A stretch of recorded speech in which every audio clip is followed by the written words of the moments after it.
Ceci est la modélisation en 3D d'un panier en osier à l'aide de Fusion 360. J'ai déjà exposé la modélisation d'une construction qui représentait un sous-plat en osier. La technique utilisée alors pour tracer le chemin d'un brin d'osier en spirale n'était applicable que pour un modèle plat, ce qui était limitant d'un point de vue créatif. Je voulais proposer un modèle plus complexe comme ce panier en osier. Le fond est plat, la paroi est cylindrique, et la transition entre les deux est en arc de cercle. Je souhaitais aussi que le brin d'osier spiralé ne soit constitué que d'un seul chemin depuis le fond jusqu'au bord du panier.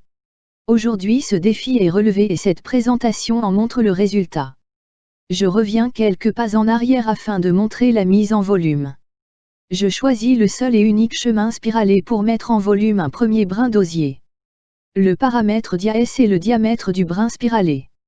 Ce premier corps solide est dupliqué par répétition circulaire. Le paramètre Z est le nombre de brins spiralés du panier. J'utilise presque toujours des paramètres dans mes modélisations. Je trouve en effet plus parlant d'introduire des paramètres nommés plutôt que des valeurs numériques partout où cela est possible. Je viens de vous montrer l'usage des paramètres dia-S et Z. Je modélise maintenant un brin radial à l'aide de la fonction tuyau. Le paramètre dia-R en est le diamètre. Ce brin est dupliqué à son tour par répétition circulaire du nombre indiqué aussi par le paramètre Z. Ceci constitue la partie la plus amusante de la modélisation. Le panier est presque fini et cela a été très rapide. Comme pour le sous-plat en osier de la précédente présentation, il ne me reste plus qu'à combler l'espace au centre du fond du panier. Je relie les brins radiaux par des petits brins modélisés en utilisant successivement les fonctions tuyau, symétrie miroir, ainsi que des copies, des translations et des rotations à l'aide de la fonction déplacer-copier.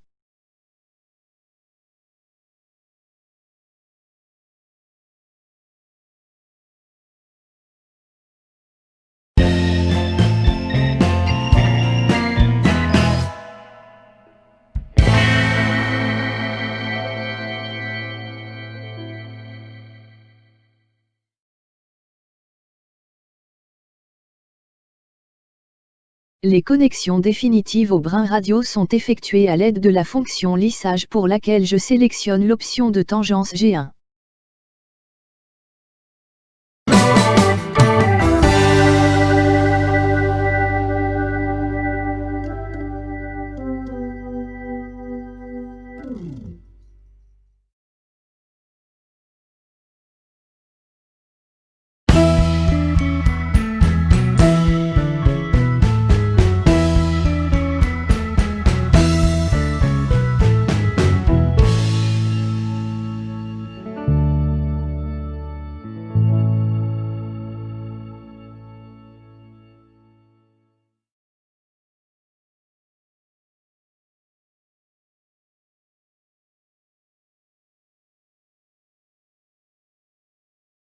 La modélisation du panier en osier est achevée. La voici telle que dévoilée au début de cette présentation. Au total, le panier est constitué de 30 brins d'osier dont 20 en spirale parfaitement enchevêtrés. Pour Fusion 360, ces 20 brins sont 20 corps solides identiques comme montré plus tôt. Le premier corps a été modélisé à partir d'une seule courbe qui en constituait le chemin pour la fonction tuyau.